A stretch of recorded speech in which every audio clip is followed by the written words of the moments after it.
Olá, eu sou o Ruben. Este é o Sobre Carris. O que vai ouvir de seguida é um episódio especial gravado ao vivo no Entre Linhas, em Hermesinde. O episódio foi gravado no dia 10 de julho, dia em que entrou em vigor a gratuitidade dos transportes públicos para residentes no concelho do Porto. Deixe-me só dar-lhe esta nota.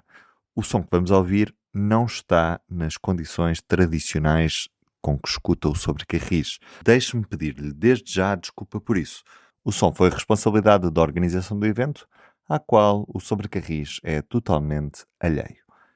Ainda assim, esperemos que desfrute deste episódio. Viva! Este é o Sobre Carris e, como sempre, eu sou o Ruben Martins e está comigo o Diogo Fernando Olá, viva! e o Carlos Cipriano. Olá a todos. Hoje estamos no Entre Ligas, na festa do Ferroviário, na cidade de Hermesinde. Estamos a falar sobre a mobilidade, o território dos 15 minutos. Estamos a olhar sobre como é que nos podemos ligar melhor.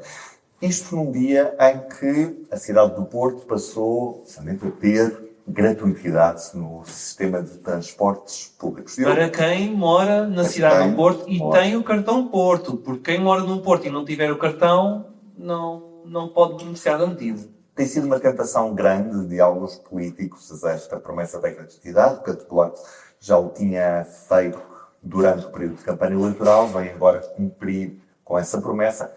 A gratuidade de transportes públicos será paga com o valor da taxa turística que todos pagam quando ficam uma noite ou várias noites a dormir nos hotéis. Mesmo quem é português e vem dormir ao Porto e não mora no Porto. Pergunto-te, Diogo, e começamos por aí, parece uma boa notícia para a cidade.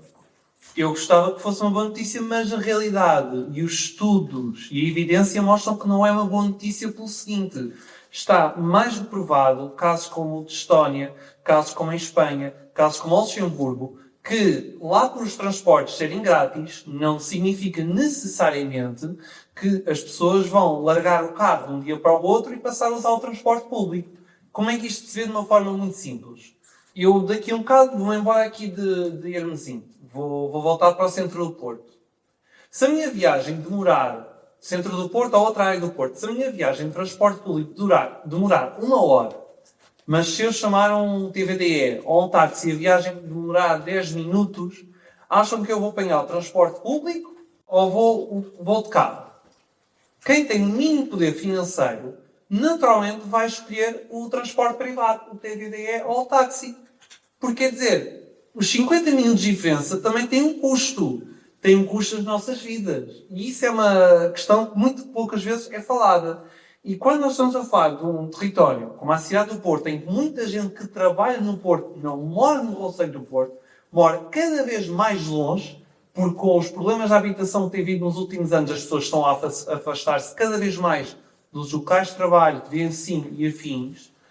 Quem é que vai realmente denunciar esta medida? E já agora, se queremos realmente atrair as pessoas para os transportes públicos, como foi falado várias vezes nos debates, o transporte público tem que ser mais fiável, tem que aparecer mais das horas, tem que estar mais limpo e também tem que ser mais adequado aos horários das pessoas. Uma pessoa que entra na fábrica à meia-noite e à 1 da manhã vai mesmo usar o transporte público se ele não existir? Acho difícil. É obrigado a usar o carro. E outra questão tem a ver com as pessoas que usam o carro. Estão habituadas eu pego na chave do carro, vou usar o carro a qualquer hora. Então e quem não tem carta de condução, que são cada vez mais pessoas? E as pessoas que têm mais dificuldades de mobilidade e que não conseguem conduzir, como é que resolvemos o problema destas pessoas que neste caso não moram no Porto? Como é que se resolve isso? E se queremos ajudar as pessoas com menos recursos, já existem muitos programas segmentados de uso de transporte público. Portanto, as soluções existem. E já agora, o passe no Porto já estava a 30 euros desde 2019. O passe metropolitano são 40 euros. Era assim tão caro? Fazia assim uma diferença tão grande para usar ou não o transporte público? Carlos Cipriano, este acabou por ser um dos temas fortes desta conferência, por isso é que começámos este Sobre Carris por aqui. Ficaste convencido com algum dos lados? O que é que te pareceu este debate também em torno aqui da gratuitidade e o que ouvimos aqui ao longo desta tarde? Bom, eu penso que a professora Cecília resumiu tudo quando disse que a gratuidade é boa para as pessoas, que deixam de pagar, não pagam, mas só é boa para o sistema se tiver havido um reforço da oferta. Portanto, lá está a história de começar a dar uma casa pelo telhado. Portanto, nós sabemos que para que as pessoas deixem de utilizar transporte individual e passem aos transportes públicos, mais importante do que o preço, isso já foi aqui falado várias vezes, estamos a repetir-nos de facto, mas o que é importante de facto é ter frequência, ter serviço, ter fiabilidade, ter confiança no sistema de transportes públicos, e se isso não acontecer, não é porque o passe deixa de custar 30 euros e passa a ser gratuito que as pessoas passam a usar os transportes públicos. E, portanto, resumidamente, é essa a minha opinião. Aliás, há pouco tempo falámos, quando agora aqui há um mês estive no Luxemburgo, e onde os transportes são totalmente gratuitos, desde o comboio, o metro, o autocarro, os ascensores, os funiculares, tudo isso. De facto, foi muito bom, segundo os luxemburgueses, os estudos foram feitos para aumentar o rendimento disponível de muitas famílias que passaram a gastar muito menos, mas a verdade é que o impacto no trânsito, que é caótico, no centro da cidade de Luxemburgo, não foi assim tão evidente, porque há muita gente que vem de fora da cidade, vem dos países ali à volta, que é tudo muito pequeno, e o trânsito não foi, de facto, não se tiraram muitos carros, embora tenha havido, de facto, algumas pessoas que beneficiaram com isso. E quando se fala, por exemplo, nos programas que já existiam de gratuidade para os jovens, quer dizer, muitos dos jovens não têm carta de condução. Como é que vão para a escola? Ou os pais os deixam, ou têm de usar os transportes públicos, quer dizer, mas provavelmente quando têm a carta de condução e começam a fazer contas ao tempo que perdem nos transportes públicos quando não os servem, o que eles querem mais é comprar um carro para ter a vida mais facilitada. É que nós estamos, a nossa mentalidade está feita para o carro. E não é para o Aliás, transporte. nós tivemos há pouco tempo no convidado do nosso podcast, um jovem, estudante universitário em Lisboa, que não queria de forma alguma comprar um carro, não precisava, não queria mesmo, e que diz que acabou por ter que o comprar porque aos fins de semana a oferta de transportes públicos que ele tinha para se deslocar para a cidade não lhe servia. Não podia, por exemplo, chegar a horas a um exame que tivesse, por exemplo, no sábado de manhã, e acabou por comprar o carro. Eu julgo, no entanto, Diogo, que hoje em dia, nas cidades, a maioria dos jovens não está minimamente interessada em ter um carro. Porque acham que o carro é uma chatice, não tem onde estacionar. Mas são obrigados muitas vezes, Carlos. Exatamente. Agora, a questão é, o que é que faz que, apesar de tudo, não comprem muitas vezes o carro? Porque os transportes públicos, efetivamente, não respondem. É porque hoje em dia têm os TVDs e resolvem o seu problema de mobilidade através do Uber. Mas, de facto, nas cidades, eu penso que esta tendência não é só em Lisboa, no Porto, é nas grandes cidades na Europa, os jovens não querem, de facto, não querem ter a chatice de ter um carro na grande cidade. No entanto, é curioso, e eu também sou professor e dou aulas fora de Lisboa, é curioso que os jovens fora dos grandes centros adoram comprar um carro. O seu objetivo é tirar a carta e comprar um carro. E porquê? Porque na província, de facto, a oferta de transportes públicos ainda é menor. Eu tenho muitos alunos que me dizem que eu só tenho um autocarro de manhã e outro ao fim da tarde na minha aldeia e, portanto, eu preciso mesmo comprar um carro. Carlos, mas é interessante essa ideia também dos TVDs, porque isto, de certa maneira, é uma pescadinha que alimenta outra pescadinha, que é, nós sabemos como é que esses TVDs circulam no centro das cidades, muitas das vezes a baixa velocidade à espera do próximo passageiro, ocupando o espaço público e trazendo, por exemplo, o sistema de transportes rodoviários e autocarros. Portanto, é um problema que trouxe ainda mais carros para o centro das cidades. Todos os inconvenientes de haver mais carros, a questão é que as pessoas, os jovens sobretudo, já não têm que comprar um carro e não têm o problema de estacionar, mas utilizam como se fosse quase ter um carro próprio. De facto, sim, é verdade. Aumentou muito o número de carros nas cidades devido aos TVDs. A alternativa para isto, já aqui falámos, bons transportes públicos. E não só uma arquitetura ativista das cidades. Porque, por exemplo, Curitiba, quando há mais de 50 anos começou a retirar os carros das cidades, houve soluções que foram adotadas quase um dia para o outro. Não foi de um ano para o outro ou de 3 anos para o outro. Não! De um dia para o outro, da noite para o dia, literalmente, o arquiteto Jaime Lerner começou a retirar espaço aos carros e começou a impulsionar por um sistema de autocarro em via própria.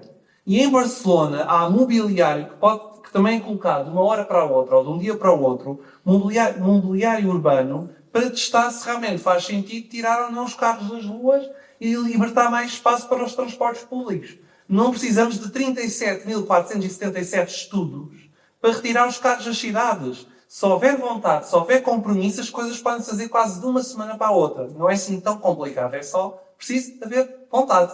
Que é uma coisa que muitas vezes não há. Já agora que eu gostava de referir, na intervenção a Paula Teles falou na necessidade de termos infraestruturas urbanas amigas das pessoas, ou seja, nem sequer estava a falar de transportes, não havia ali rodas, não havia ali veículos, falava em termos de cidades onde as pessoas se pudessem deslocar, amigas das pessoas. E dizia, a mobilidade é absolutamente essencial para a formação dos cidadãos.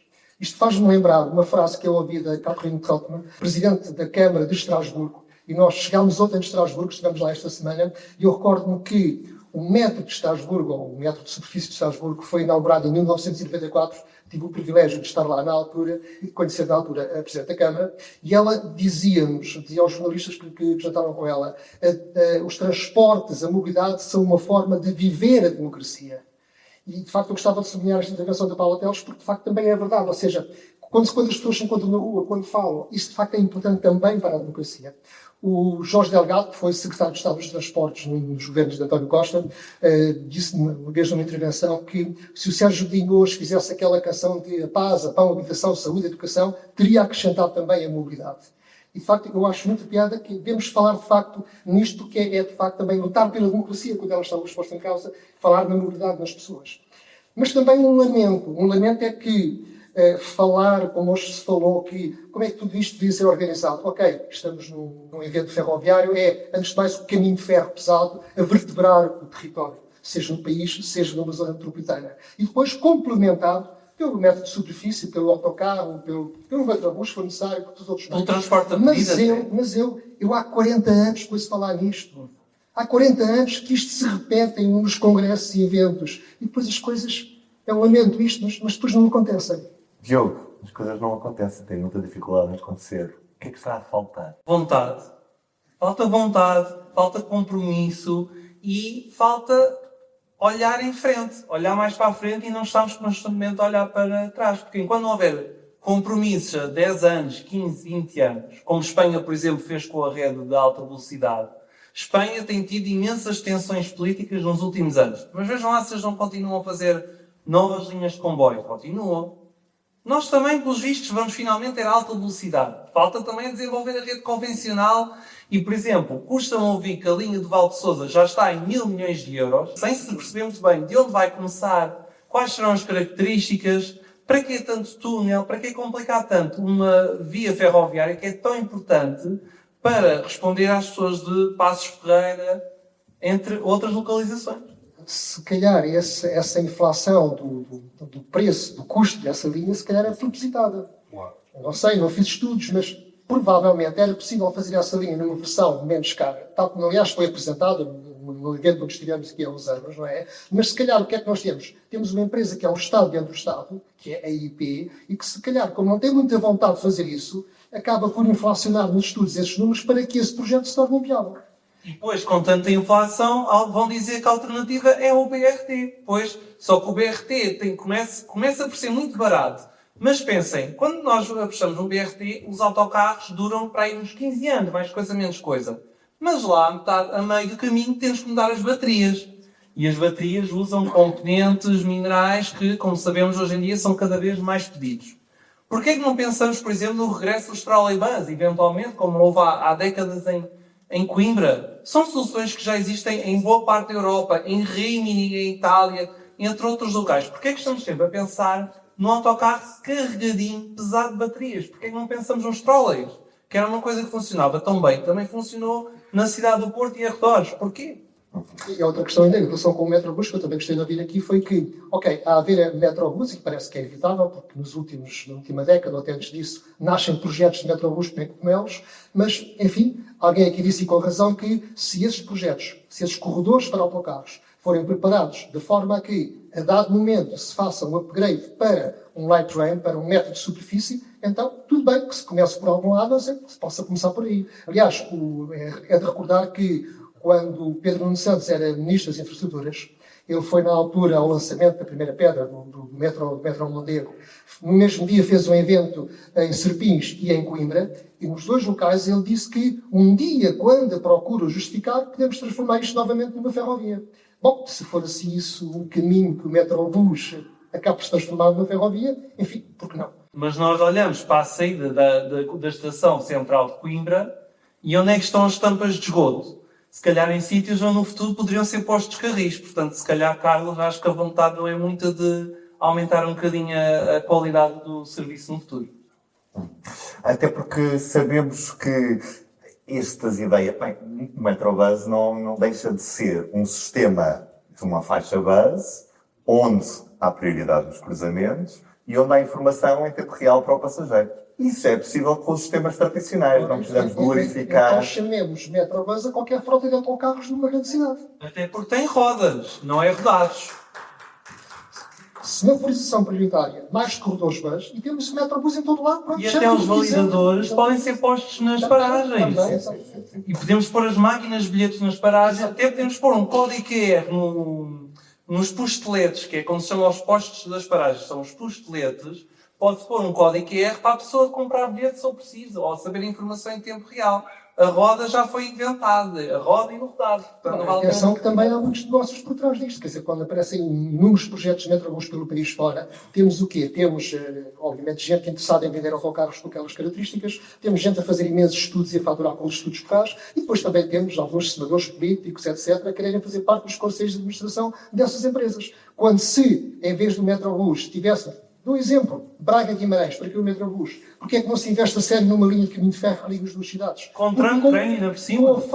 Com a frota da CP, que por cima vai ser reforçada, diluída, ou seja, aproveitada, potenciada por aquela linha, nem era preciso comprar muitos mais comboios. Com os mesmos maquinistas, com os revisores, ou seja, era expandir a rede e ter logo ali uma solução de futuro para o século XXI, para toda aquela região. E à escala. E à escala, claro. Que outras ideias é que tiraste desta conferência, Carlos? Não, eu gostava só de referir talvez aqui umas ausências, que eu penso que é nosso dever falar nisso, que é, por um lado, a IP e a CP foram convidadas para estar cá e não estiveram presentes. Podia não ser o presidente ou o vice-presidente dessas empresas, podiam-se fazer representar por alguns administradores ou por alguns quadros superiores que estivessem mandatados para vir cá e não estiveram. Portanto, eu noto, de facto, essa ausência. E depois também, e agora faço aqui uma autocrítica, porque eu gostaria de ter falado nisto no painel que eu moderei, em termos de infraestruturas, não falávamos aqui de umas questões que eu acho que eram interessantes. Por exemplo, embora se tenha falado na necessidade, talvez, de aproveitar uma infraestrutura que não está a ser usada para passageiros, que é a linha de Hermesinde a São Gemil, portanto, aproveitar o ramal de Leixões para passageiros, não só para Condomil, mas também para Hermesinde. Isso, de facto, foi falado, foi importante. Mas, por exemplo, não falamos no túnel da Alfândega. Eu penso que é um desperdício não aproveitarmos infraestrutura que foi construída há mais de 100 anos, que se fosse feita hoje custaria milhões de euros, e nós temos-la, está abandonada e não aproveitamos. E não aproveitamos. Porque este túnel, por exemplo, permitiria de uma forma tão fácil, com um investimento mínimo, colocar as pessoas muito facilmente desde a Ribeira em Campanhã. É tão bom para a cidade do Porto. E porquê é que não se fala nisso? E agora nem me meto a dizer se devia ser o elétrico do SQCP, se devia ser o metro do Porto, ou se deviam ser o metrobus, o que quer que seja. Ponham-se ali uns veículos integrados no resto dos transportes públicos da cidade, mas que se aproveitem aquela infraestrutura. E já agora também a Ponte Dona Maria. É um excelente monumento, pode continuar a ser um monumento, mas pode ter utilização para um transporte leve, nem que seja pedonal e de bicicletas e trotinetes. Mas aproveite-se aquele monumento para ter mais uma forma de ligar as duas vargens do Rio. Diogo, deixa-me entrar aqui numa fase neste episódio de perguntas do público que está aqui a assistir no Fórum Cultural de Hermesinde. Nuno Santos pergunta, com o aumento da frequência dos fenómenos extremos associados às alterações climáticas, será que as futuras infraestruturas ferroviárias devem privilegiar soluções de tração que exijam menos infraestrutura fixa, como, por exemplo, o recurso ao hidrogênio, ou a eletrificação continua a oferecer uma maior resistência, resiliência e eficiência mesmo nestes cenários? Basta olhar para o que tem acontecido na Europa. Há 2, 3 anos falava-se muito dos projetos a hidrogênio. Onde eles andam? Praticamente desapareceram. O que tem conquistado mais cota, o que tem convencido mais as próprias empresas são soluções com a catenária, como já existem, ou então comboios a baterias. Também tem existido essa opção, que são comboios que são carregados só em determinados pontos, as baterias vão para fazer algumas dezenas e centenas de quilómetros, ou a solução com catenária. O hidrogênio foi praticamente abandonado porque não existe maturidade da solução neste momento. Perguntaram também a mesma coisa para ti. Não há dúvida que O caminho de ferro eletrificado é mais suscetível a eventos dessa natureza do que se forem só comboios a diesel ou até a vapor. Eu acho que a rede ferroviária a vapor dos anos 50 e 60 era mais resiliente em muitos aspectos a inundações, a fenómenos climáticos extremos do que atualmente, porque a catenária, de facto, é uma fragilidade. Se cai a catenária, como a noite, ponto, não é? E quando não havia catenária, a tração a diesel, ou o que quer que fosse, de facto, movimentava para embora. Mas seja como for, as vantagens do caminho de ferro eletrificado são enormes. O que há a fazer? O que há a fazer é dar-nos mais resiliência. Eu penso que neste momento que estamos está a ser pensado, infelizmente, por outros motivos, que têm a ver com a defesa, com o preparar, de facto, o caminho de ferro para um cenário de conflito, se houver guerra. E, portanto, seja pelas alterações climáticas, seja pelas questões da defesa, o que há a fazer é dar mais resiliência ao caminho de ferro.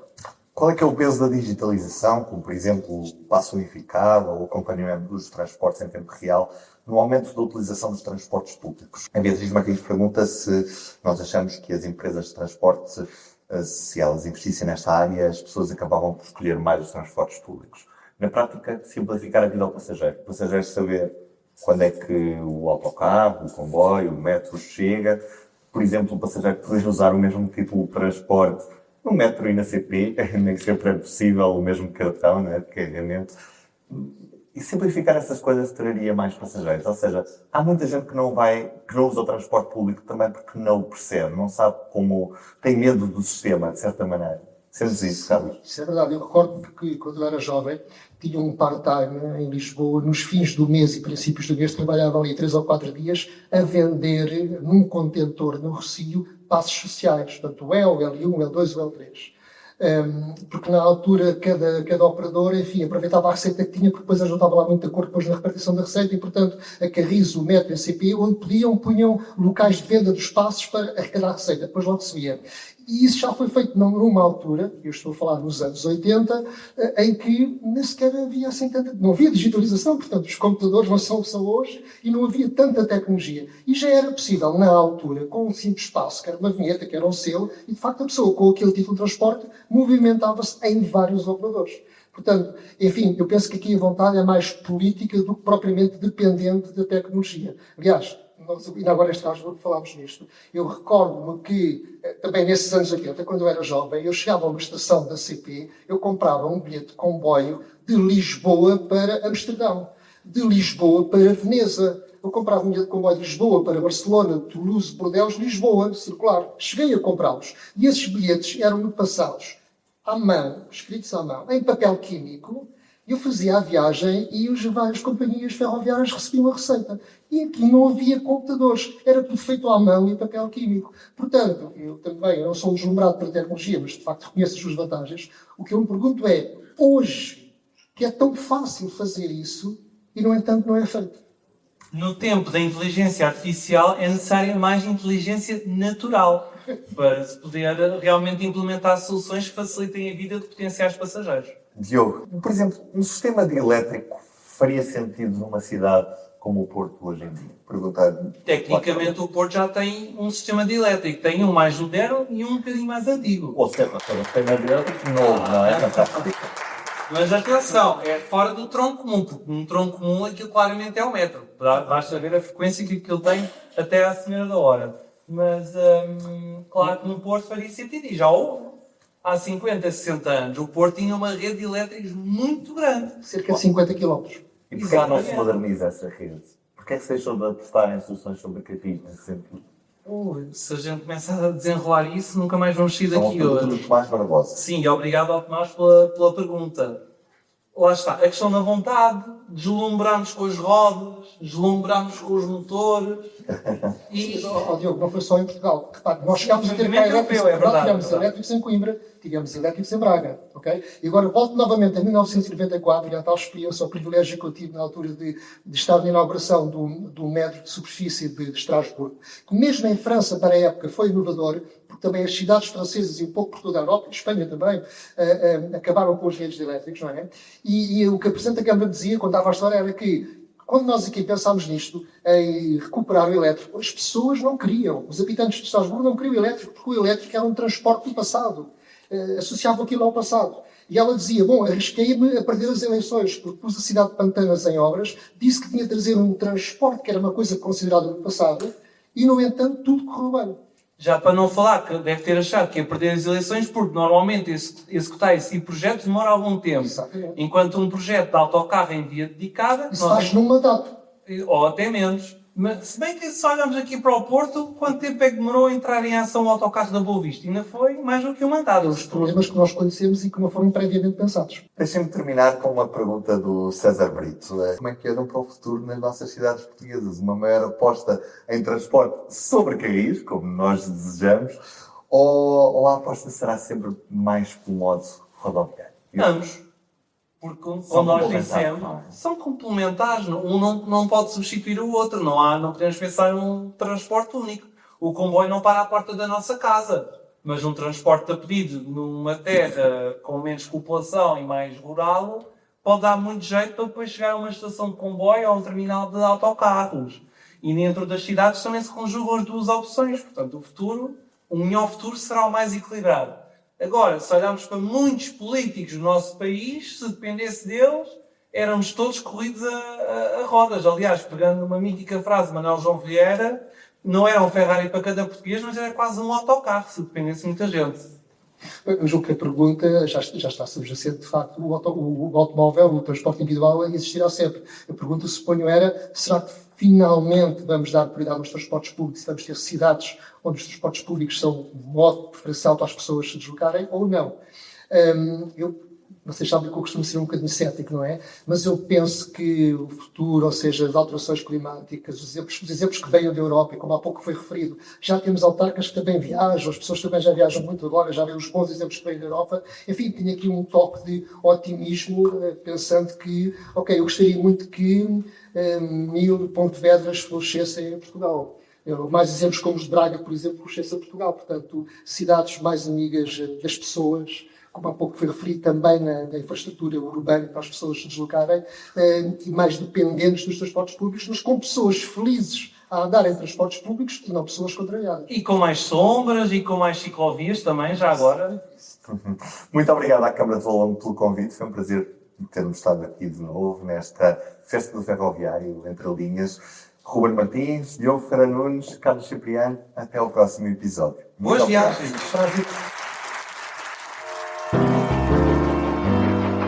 Para não perder os novos episódios, subscreva este podcast do Público na sua aplicação preferida.